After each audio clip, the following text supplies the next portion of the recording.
Pemirsa, hari lahirnya Pancasila bukan hanya untuk diperingati saja, melainkan diresapi bahwa nilai-nilai Pancasila ini untuk membangun dan juga mempertahankan peradaban manusia.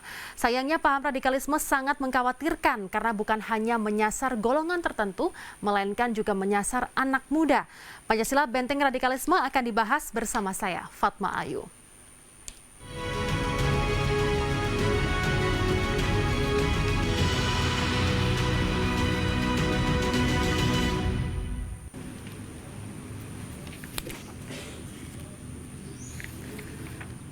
Hari lahir Pancasila 1 Juni diperingati ratusan pelajar di Kabupaten Ponorogo dengan menggelar upacara bendera. Seluruh peserta upacara mengenakan pakaian adat Nusantara sebagai bentuk menanamkan jiwa Bhinneka Tunggal Ika. Upacara bendera memperingati hari lahir Pancasila diikuti ratusan siswa Sekolah Menengah Kejuruan PGRI 2 Kabupaten Ponorogo. Seluruh peserta upacara diharuskan mengenakan pakaian adat Nusantara sebagai wujud kebinekaan yang ada di tanah air. Banyaknya suku, adat, dan budaya, namun tetap menjadi satu bangsa. Itulah Indonesia. Upacara peringatan Hari Lahir Pancasila 1 Juni ditanamkan sebagai bentuk pembelajaran dalam menyerap nilai-nilai luhur Pancasila yang mempersatukan bangsa Indonesia.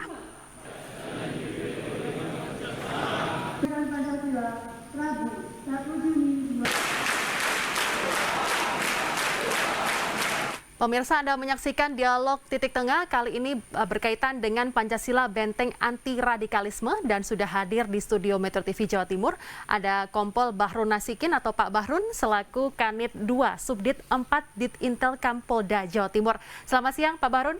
Selamat siang, Assalamualaikum warahmatullahi wabarakatuh. Waalaikumsalam warahmatullahi wabarakatuh. Dan sudah terhubung pula di saluran daring ini ada Pak Muhammad Anas selaku Kepala UPT PKM Universitas Brawijaya. Selamat siang, Pak Anas. Selamat siang. Baik, terima kasih sudah tergabung bersama kami, Pak Anas. Saya ke Pak Bahrun terlebih dahulu, Pak. Ini berkaitan dengan hari lahirnya Pancasila yang jatuh pada 1 Juni kemarin. Dan ini juga menjadi ajang kita untuk mengingat nilai-nilai Pancasila itu seperti apa. Namun juga ada kasus bahwa radikalisme ini masih ada. Sebenarnya seperti apa, Pak, yang terjadi di Jawa Timur sendiri dan apa yang harus dimaknai dalam 1 Juni atau hari lahirnya Pancasila ini? Baik, terima kasih. Yang pertama saya harus bersyukur Alhamdulillah dan terima kasih kepada Presiden Republik Indonesia Bapak Insinyur Joko Widodo di mana telah menetapkan 1 Juni sebagai hari lahir Pancasila dan hari libur nasional berdasarkan Kepres nomor 24 tahun 2016. Tentu dengan adanya Kepres ini akan menggugah semangat kita untuk mengenang kembali sejarah lahirnya Pancasila dan juga mengenang dan mengenal pendiri daripada negara Republik Indonesia yang tercinta ini, dan lebih dalam lagi kita bisa meningkatkan untuk pemahaman dan mengamalkan nilai Pancasila. Kalau kita melihat sejarah bahwa pada tanggal 1 Juni tahun 1945 saat sidang BPUPKI, di situ Bapak Soekarno menyampaikan pidatonya tentang gagasan dasar negara. Dan beliau menyebutkan Pancasila sebagai dasar negara. Kemudian disepakatilah oleh forum BPUPKI dan di situ disepakati sebagai awal daripada tercetusnya sebuah dasar negara Indonesia itu Pancasila, dan saat sekarang diperingati sebagai hari lahirnya Pancasila. Nah, kita tahu bahwa anggota BPUPKI pada waktu itu gabungan dari para ulama dan kiai, bisa saya sebut saja seperti Kiai Haji Wahid Hasyim, putranya Kiai Hasyim Asy'ari, dan juga Kiai Haji Agus Salim, dan juga Bung Karno, Bung Hatta, Muhammad Yamin, dan Abi Kusno, dan sebagainya. Tentu keislamannya tidak kita ragukan. Sehingga rumusan Pancasila tersebut sangat relevan dengan Al-Quran dan hadis. Sangat relevan dengan Al-Quran. Suatu misal kalau kita cari dalil di dalam Al-Quran maupun hadis ya, di mana sila pertama ketuhanan yang Maha Esa. Di mana ketuhanan yang Maha Esa itu kalau di dalam pembukaan itu atas rahmat Tuhan yang Maha Kuasa, atas rahmat Allah yang Maha Kuasa. Nah, itu kan selaras dengan surat Al-Ikhlas ayat 1, Qul huwallahu ahad ya. Katakan bahwa Tuhan itu satu. Begitu juga sila yang kedua, ketiga, keempat, dan seterusnya. Itu semuanya dalil dalam Al-Quran dan hadis ada. Tentunya ini merupakan dasar-dasar negara yang sudah tepat begitu, sehingga Betul. jangan sampai ada paham-paham yang lain yang merusak bangsa Indonesia sendiri. Baik, saya ke Pak Anas, ini berkaitan dengan paham radikalisme yang sangat berbahaya begitu.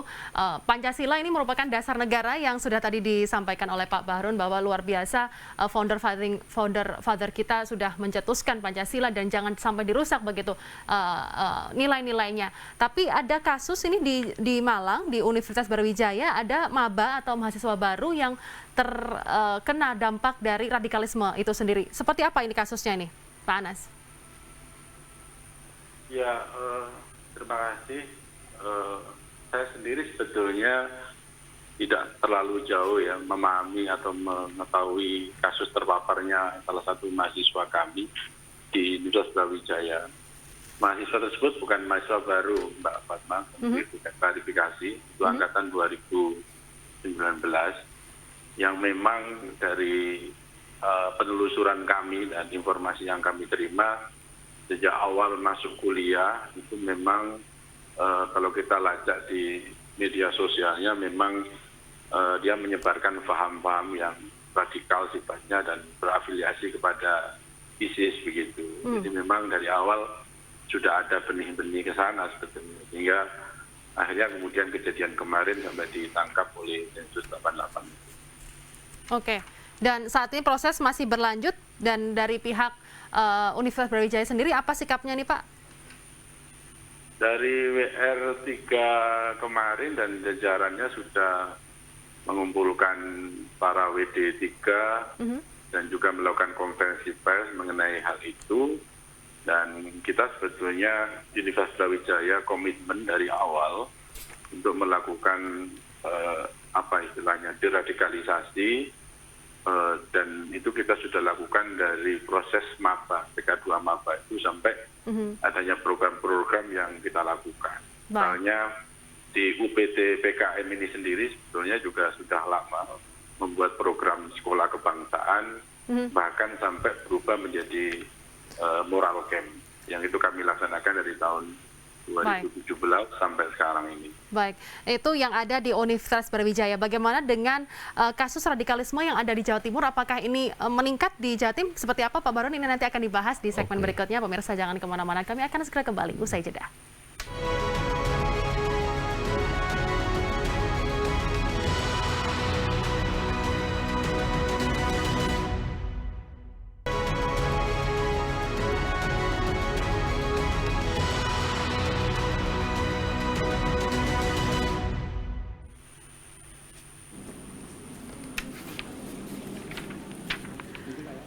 Di Sidoarjo memperingati Hari Lahir Pancasila, para murid dan guru melakukan kunjungan kebangsaan ke sejumlah tempat ibadah lintas agama. Kegiatan ini dilakukan untuk mengajarkan nilai-nilai kerukunan antar umat beragama dan toleransi. Kegiatan kunjungan kebangsaan dilakukan sejumlah siswa dan guru SMP Pancasila di Kecamatan Krian, Kabupaten Sidoarjo. Mereka mendatangi gereja Katolik dan sebuah kelenteng di kawasan Krian. Dalam kesempatan pertemuan lintas agama itu, mereka berdialog soal kebangsaan, seperti menjaga dan menciptakan kerukunan antar umat beragama hingga toleransi dengan lingkungan. Melalui kegiatan ini diharapkan mampu menumbuhkan rasa saling menghormati antar umat maupun sesama dengan tidak memandang dan membedakan suku serta agama.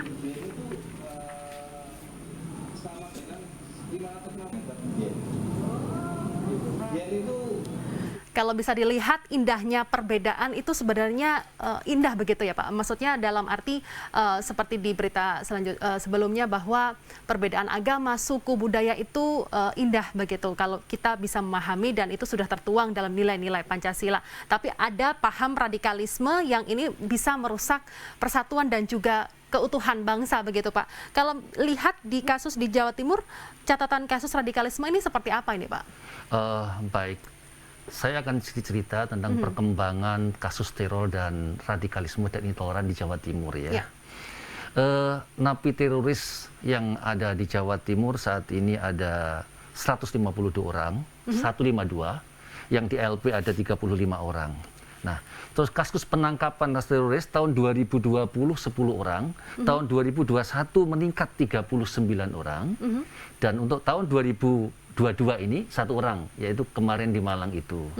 Nah, adapun kelompok teror radikal dan kelompok intoleran, ya, kelompok teror ini kita sebut adalah kelompoknya JI dan teman-temannya lah ya. Ini kalau di Jawa Timur jumlahnya puluhan, tapi mereka masih ada aktivitas. Kemudian kelompok yang radikal, radikal itu kelompok HTI dan kawan-kawan. Kenapa? Definisi radikal, radikal itu suatu kelompok yang memiliki pemikiran ingin merubah dasar negara atau bentuk negara, itu kita kan radikal, meskipun hanya batas pemikiran saja. Nah, maka seperti HTI dan kawan-kawan itu yang ingin mengganti sebuah bentuk negara dan dasar negara, ini kita sebut adalah kelompok yang radikal. Nah, ini jumlahnya cukup banyak, tapi saya tidak menyentuhkan pastilah ya, yang pasti lebih dari puluhan ribu lah. Nah, kemudian ada kelompok yang intoleran. Intoleran ini sebut saja seperti FPI yang telah dibubarkan kan. Nah, kelompok-kelompok yang radikal yang telah dilarang dan FPI yang juga sudah dilarang ini, mereka sekarang ini berbentuk baju, berubah baju. Dan sekarang ini jumlahnya juga cukup banyak, juga puluhan ribu juga. Mereka saat ini juga melakukan kegiatan-kegiatan seperti kemarin tanggal 29 Mei hari Minggu kan. Nah, di Tandes ini juga ada pawai yang khilafah muslimin mengibarkan bendera tauhid la ilaha illallah. Itu sesungguhnya itu memiliki visi yang hampir sama dengan kelompok HTI, yaitu negara khilafah.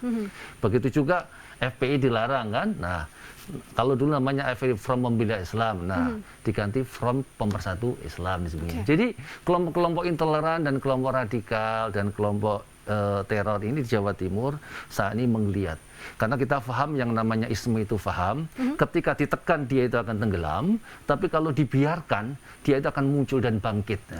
Sehingga butuhlah kebersamaan antara kita semua untuk menekan bagaimana paham itu supaya tenggelam terus dan tidak mengancam terhadap kebinekaan. Nah, pertanyaannya adalah apakah anak muda saat ini banyak yang mengikuti paham radikal tersebut? Iya betul. Jadi begini, yang menjadi sasaran dari kelompok radikal intoleran itu utama adalah pemuda. Karena pemuda itu sangat efektif untuk melakukan perubahan. Kita ingat bahwa seperti untuk mempersatukan bangsa itu pemuda, ada Sumpah Pemuda kan. Ketika proklamasi juga pemuda menculik Bung Karno. Ketika dari Orde Baru ke Reformasi juga anak pemuda gitu. Sehingga ini mahasiswa pemuda ini menjadi sasaran empuk untuk pengembangan paham radikalisme. Karena secara psikologis, namanya anak muda, mahasiswa itu kan ingin mencari bentuk, ingin sesuatu hal yang baru.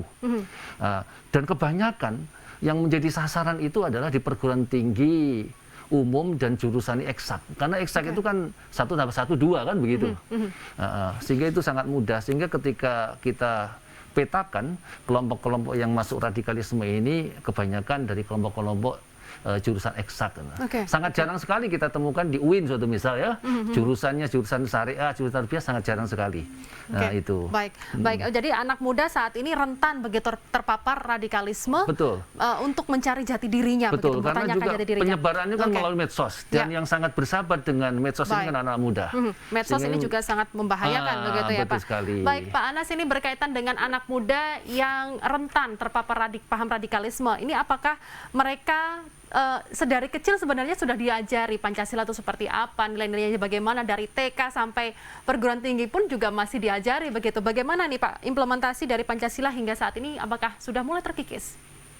Ya, pertama gini Mbak, deteksi kami di perguruan tinggi, meskipun masih pemetaan ya sifatnya, dan memang hasilnya di kampus kami memang rata-rata sedang begitu ya, sikap toleransinya begitu. Nah, ada asumsi yang kami simpulkan dari hasil pemetaan itu, bahwa terpaparnya sebagian mahasiswa itu, generasi muda itu di kampus itu sebetulnya bukan berasal dari kampus, tetapi juga berasal di level sekolah gitu ya. Nah, sebagaimana kita tahu bahwa di sekolah itu sendiri sudah ada semacam kelompok-kelompok jamaah-jamaah itu, rohis-rohis itu yang secara intensif mendekati mereka atau membentuk satu perkumpulan. Nah, ternyata kemudian itu berdampak dibawa oleh anak-anak muda ini ketika masuk perguruan tinggi. Gitu. Itu yang pertama. Oke. Nah, yang kedua, ketika masuk perguruan tinggi, maka memang sudah selayaknya, meskipun bukan dalam istilah yang agak ketat ya, di screening begitu ya mungkin ya, atau dipetakan begitu, di mana level toleransi mahasiswa ini apakah masuk kategori rendah, sedang atau tinggi, dan ketika kita sudah tahu petanya maka harus dilakukan treatment yang berbeda. Di sisi ranah pendidikan pun kita tidak bisa kemudian menyamaratakan misalnya. Untuk mahasiswa yang betul-betul terpapar, misalnya kita kan bisa kemudian mengajak mereka untuk bisa live in misalnya dialog, diskusi gitu sampai sehabis-habisnya begitu tentang radikalisme, lalu kemudian kita melakukan proses penyadaran. Baik. Itu salah satunya. Jadi ada banyak treatment usaha, bukan hanya seremonial diskusi kebangsaan, tapi juga pola-pola seperti itu saya kira harus lebih dimasifkan begitu. Antisipasi apa dan cara paling efektif apa agar terutama mahasiswa dan juga siswa-siswa begitu agar tidak terkena paham radikalisme? Ini nanti akan dibahas di segmen berikutnya. Pemirsa jangan kemana-mana, kami akan segera kembali. Usai jeda.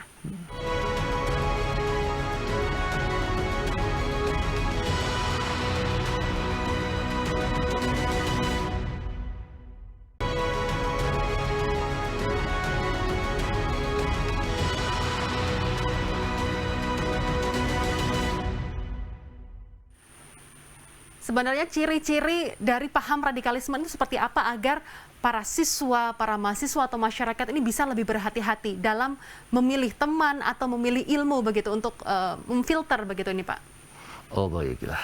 Jadi ketika kita bicara radikalisme, ya, jadi ketika belajar agama atau diskusi, di situ kok narasumber atau ustadznya kok mengajak untuk melakukan perubahan yang mendasar, yaitu 4 pilar bangsa, Pancasila sebagai dasar negara, NKRI sebagai bentuk negara, Bhinneka Tunggal Ika sebagai persembunyian negara, dan Undang-Undang 45 sebagai konstitusi negara. Nah, kok sudah mengarah kepada 4 pilar ini kita akan radikal. Dan saya harapkan teman-teman mahasiswa kalau sudah mengarah penggantian pada bentuk negara dan negara untuk meninggalkan itu, berarti salah milih guru itu. Oke. Nah, berarti jangan sampai salah milih guru. Jangan sampai salah milih guru. Ya, Pak, ya? Jadi anak-anak muda itu punya semangat belajar agama, tapi salah milih guru. Nah, sehingga mereka sangat mudah terpapar terhadap radikalisme. Harus hati-hati. Harus hati-hati milih guru. Dari pihak kampus sendiri apa ya antisipasi yang dilakukan dan juga saran untuk pemerintah maupun dari pihak-pihak sekolah sendiri agar mencegah siswanya ini atau mahasiswanya ini terpapar paham radikalisme ini Pak Anas? Ya, sebetulnya kami di kampus sudah menerapkan mengantisipasi dari 2 jalur Mbak Fatma. Yang pertama adalah jalur kulikuler. Bagaimana di situ kan ada 4 mata kuliah nasional kebangsaan. Mata kuliah Pancasila, Kewarganegaraan, Agama, dan Bahasa Indonesia. Nah, titik fokus dari mata kuliah ini sudah lama kita tekankan lebih pada aspek psikomotorik dan afektifnya. Bahkan kemudian diarahkan kepada mahasiswa untuk membuat project based learning ketika mereka belajar. Jadi mengarahkan mahasiswa untuk aktif membuat project-project yang mempunyai atau bernuansa nilai-nilai toleransi, gotong royong, dan seterusnya. Yang kedua, jangan sampai ada kontradiksi antara mata kuliah Pancasila misalnya dengan mata kuliah agama. Dan itu juga kita dalam tanda petik kita disiplinkan dosen-dosen mata kuliah agama sehingga selaras antara keagamaan dan kebangsaan. Itu yang pertama. Sementara di jalur ekstrakurikuler, karena pendidikan kebangsaan itu kan harus bersifat tidak hanya formal saja, tapi juga informal dalam arti ekstrakurikuler. Jadi di awal sudah saya singgung, pemetaan awal mahasiswa masuk itu penting. Tapi yang juga penting ada treatmentnya yang ditekankan. Misalnya begini Mbak Fatma, kita pernah melakukan sekolah kebangsaan atau kita namakan moral camp itu misalnya. Mahasiswa kita ajak ke satu dusun, satu desa yang plural, berbagai agama di sana, lalu tinggal di tempat rumah yang berbeda agama dengan dirinya. Nah, kemudian dari situ mereka kemudian harus membuat satu luaran. Luaran itu berisi tentang perdamaian, mengajak toleransi yang kemudian bisa diunggah melalui media sosial dan seterusnya. Itu menurut saya efektif sekali untuk mengubah mindset yang mahasiswa yang awalnya mungkin punya stigma negatif terhadap orang yang berbeda dengan dirinya, lalu berubah menjadi positif. Dan itu kami temukan di lapangan. Sayangnya ini tidak terlalu masif, artinya kemudian harus ada kebijakan dari pimpinan untuk bisa memasifkan ini. Sebetulnya itu. Merubah mindset dan memberikan hal-hal atau kegiatan yang positif kepada para siswa dan juga para mahasiswa agar tidak terpapar paham radikalisme dan melakukan perbuatan yang tercela dan tidak diinginkan begitu. Baik, terakhir Pak Bahrun, ini berkaitan dengan bahayanya paham radikalisme bagi pribadi atau personal masyarakat itu sendiri maupun outputnya seperti apa. Ini bahayanya seperti apa dan apa yang harus dihindari? Baik. Tentu dengan radikalisme itu bahaya kepada diri sendiri, masyarakat, bangsa, dan negara. Jadi mahasiswa kalau sudah terpapar terhadap paham radikalisme, nah, ini dia akan melakukan oposisi dengan pemerintah. Bahkan lebih daripada itu, kalau dia teracuni oleh ajaran-ajaran agama yang radikal, itu dia akan cenderung untuk mengkafirkan kelompok yang tidak sependapat dengan dia. Ini sangat bahaya sekali. Nah, apalagi kalau dia sudah masuk jaringan terorisme, otomatis akan merusak masa depannya dan juga membahayakan terhadap negara dan bangsa. Nah, oleh karenanya untuk mencegah radikalisme ini supaya berkembang, saya sangat setuju dengan sosialisasi 4 pilar secara masif dan juga masukkan kurikulum kewawasan kebangsaan termasuk Pancasila itu di sekolah-sekolah itu. Dan juga guru-guru yang mengajarkan Pancasila ini supaya dibekali pemahaman yang baik, supaya di dalam penyampaian Pancasila itu bisa menarik gitu loh. Karena Pancasila ini kan berlandaskan agama. Kalau guru yang mengajarkan Pancasila itu tidak paham terhadap agama, sehingga penjelasannya pun terasa dangkal gitu loh. Jadi harus hati-hati begitu. Harus hati-hati. Dan yang terakhir, untuk mencegah radikalisme berkembang ini, kerjasama antara pemerintah dan masyarakat untuk mencegah perkembangannya itu, dan pemerintah harus tegas untuk melakukan pencegahan terhadap kelompok-kelompok radikalisme yang mengarah kepada terorisme. Kalau misalnya ada paham radikalisme yang ditemui oleh masyarakat, bisa lapor ya Pak ke Polda Jawa Timur, bisa lapor ke kepolisian untuk segera ditindaklanjuti dan tidak menyebar kemana-mana. Baik, terima kasih Pak. Itu seharusnya masyarakat yang bagian, jadi harus mengambil peran itu ya Pak. Jadi masyarakat kalau melakukan penangkapan terorisme tidak boleh, harus melaporkan ke pihak kepolisian. Baik, terima kasih Pak Bahrun dan juga Pak Muhammad Anas selaku Kepala UPT PKM Universitas Brawijaya sudah bergabung bersama kami di Dialog Titik Tengah Pancasila Benteng Anti Radikalisme. Pemirsa, saya Fatma Ayu pamit undur diri. Terima kasih atas kebersamaan Anda. Sampai jumpa, sehat selalu.